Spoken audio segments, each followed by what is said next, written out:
നമ്മൾ ദിവസവും പെട്രോൾ അടിക്കുന്നവരാണ്. പക്ഷേ ആ പെട്രോളിൽ ഇപ്പോൾ 20% എത്തനോൾ കലർന്നിട്ടുണ്ടെന്ന് എത്ര പേർക്കറിയാം? ഇതാണ് E20 ഫ്യൂവൽ. സർക്കാർ പറയുന്നത് ഇത് രാജ്യത്തിന് വലിയ നേട്ടമാണെന്നാണ്. എന്നാൽ കഴിഞ്ഞ ദിവസങ്ങളിൽ E20യെ ചൊല്ലി വലിയ വിവാദമാണ് ഉയർന്നിരിക്കുന്നത്. സർക്കാർ നടത്തിയ വാർത്താ സമ്മേളനത്തിന് ശേഷം 6 പ്രധാന ചോദ്യങ്ങൾക്ക് വ്യക്തമായ മറുപടി ലഭിച്ചില്ലെന്നാണ് വിമർശനം. എന്താണ് ചോദ്യങ്ങൾ? ശരിക്കും E20 സുരക്ഷിതമാണോ? ആദ്യം E20 എന്താണെന്ന് മനസ്സിലാക്കാം. E20 എന്നാൽ 20% എത്തനോളും 80% പെട്രോളും ചേർന്ന മിശ്രിതമാണ്. എത്തനോൾ പ്രധാനമായും കരിമ്പ്, ചോളം തുടങ്ങിയ കാർഷിക വിളകളിൽ നിന്നാണ് നിർമ്മിക്കുന്നത്. സർക്കാരിന്റെ വാദം എന്താണ്? വിദേശ രാജ്യങ്ങളിൽ നിന്ന് ക്രൂഡ് ഓയിൽ ഇറക്കുമതി കുറയ്ക്കാം, കർഷകർക്ക് അധിക വരുമാനം ലഭിക്കും, കാർബൺ പുറന്തള്ളാൻ കഴിയും, ഇന്ത്യയുടെ ഊർജ്ജിത സുരക്ഷമാകും. ഇതൊക്കെയാണ് ഔദ്യോഗിക വാദങ്ങൾ. എന്നാൽ സോഷ്യൽ മീഡിയയിലും വാഹന ഉപയോക്താക്കൾക്കിടയിലും ഉയർന്ന ആശങ്കകളെ തുടർന്ന് സർക്കാർ വിശദീകരണ വാർത്താ സമ്മേളനം നടത്തി. എന്നാൽ വിമർശകർ പറയുന്ന പല പ്രധാന സംശയങ്ങൾക്കും വ്യക്തമായ മറുപടി ലഭിച്ചില്ല എന്നതാണ്. ആദ്യ ചോദ്യം, E20 ഉപയോഗിച്ചാൽ മൈലേജ് കുറയുമോ? സർക്കാർ തന്നെ ചെറിയ തോതിൽ മൈലേജ് കുറയാൻ സാധ്യതയുണ്ടെന്ന് സമ്മതിക്കുന്നുണ്ട്. കാരണം എത്തനോളിന്റെ ഊർജ്ജ സാന്ദ്രത പെട്രോളിനേക്കാൾ കുറവാണ്. പക്ഷേ സാധാരണ വാഹന ഉടമയ്ക്ക് പ്രധാന കാര്യം ഇതാണ്: ലിറ്ററിന് കൂടുതൽ കിലോമീറ്റർ കിട്ടുന്നില്ലെങ്കിൽ പെട്രോൾ വില അതേപോലെ തന്നെയായിരിക്കുമ്പോൾ ചെലവ് കൂടില്ലേ? ഈ സാമ്പത്തിക ആഘാതം എങ്ങനെ പരിഹരിക്കുമെന്ന കാര്യത്തിൽ വ്യക്തമായ മറുപടി ലഭിച്ചില്ലെന്നാണ് വിമർശനം. രണ്ടാമത്തെ ചോദ്യം, ഇന്ത്യയിലെ എല്ലാ വാഹനങ്ങളും E20ക്ക് അനുയോജ്യമാണോ? പുതിയ വാഹനങ്ങളിൽ പലതും E20 കമ്പാറ്റബിൾ ആണെന്ന് കമ്പനികൾ പറയുന്നു. എന്നാൽ റോഡിലുള്ള കോടിക്കണക്കിന് പഴയ വാഹനങ്ങളുടെ അവസ്ഥ എന്താണ്?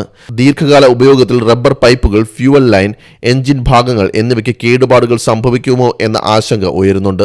സർക്കാർ വ്യാപകമായ പ്രശ്നങ്ങളൊന്നും റിപ്പോർട്ട് ചെയ്തിട്ടില്ലെന്ന് പറയുന്നുണ്ടെങ്കിലും വർഷങ്ങളായുള്ള ഉപയോഗത്തിന്റെ സമഗ്രമായ ഡാറ്റ പൊതുജനങ്ങൾക്ക് ലഭ്യമല്ലെന്നാണ് വിമർശനം. മൂന്നാമത്തെ ചോദ്യം, എത്തനോൾ നിർമ്മിക്കാൻ വലിയ അളവിൽ വെള്ളം ആവശ്യമാണ്. ഇന്ത്യയിലെ പല സംസ്ഥാനങ്ങളിലും ഇതിനകം തന്നെ ജലക്ഷാമം നേരിടുകയാണ്.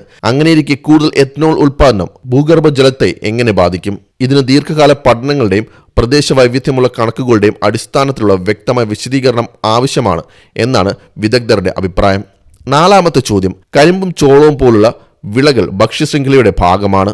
അവയിൽ കൂടുതൽ പങ്ക് ഇന്ധന നിർമ്മാണത്തിലേക്ക് പോകുമ്പോൾ ഭക്ഷ്യവിലയെ ബാധിക്കുമോ? കർഷകർ ഭക്ഷ്യവിളകൾ ഉപേക്ഷിച്ച് എത്തനോളിലുള്ള വിളകളിലേക്ക് മാറുമോ? ഇത്തരം ചോദ്യങ്ങൾക്ക് വ്യക്തമായ ദീർഘകാലമായ വിശദീകരണം ഇനിയും ആവശ്യമാണെന്നാണ് വിമർശനം. സർക്കാർ പറയുന്നത് E20 കാർബൺ പുറന്തള്ളൽ കുറയ്ക്കുമെന്നാണ്. എന്നാൽ വിമർശകർ പറയുന്നത് മുഴുവൻ ജീവിതചക്രം കണക്കിലെടുക്കണമെന്നാണ്. വിളകൃഷി, വെള്ളത്തിന്റെ ഉപയോഗം, രാസവളങ്ങൾ, ഫാക്ടറികളിലെ ഉൽപ്പാദനം, ഗതാഗതം ഇതെല്ലാം ചേർത്ത് നോക്കുമ്പോഴാണ് യഥാർത്ഥ പരിസ്ഥിതി ഗുണം വിലയിരുത്താൻ കഴിയുക.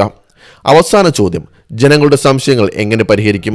സോഷ്യൽ മീഡിയയിൽ നിരവധി അവകാശവാദങ്ങൾ പ്രചരിച്ചതിന് പിന്നാലെ സർക്കാർ അവയെ തെറ്റാണെന്ന് വിശദീകരിച്ചു. എന്നാൽ വിമർശകർ പറയുന്നത് വിശദീകരണം മാത്രം പോരാ, സ്വതന്ത്ര പഠനങ്ങളും പൊതുജനങ്ങൾക്ക് ലഭ്യമായ ഡാറ്റയും കൂടുതൽ സുതാര്യതയും വേണമെന്നാണ്. അതാണ് വിശ്വാസം വർദ്ധിപ്പിക്കാൻ സഹായിക്കുക. അപ്പോൾ E20 നല്ലതാണോ മോശമാണോ? അതിനൊറ്റവാക്കിൽ ഉത്തരം പറയാനാകില്ല. ഊർജ്ജ ഇറക്കുമതി കുറയ്ക്കുക, കർഷകർക്ക് വിപണി സൃഷ്ടിക്കുക, കാർബൺ പുറന്തള്ളൽ കുറയ്ക്കുക തുടങ്ങിയ ലക്ഷ്യങ്ങൾ സർക്കാരിനുണ്ട്.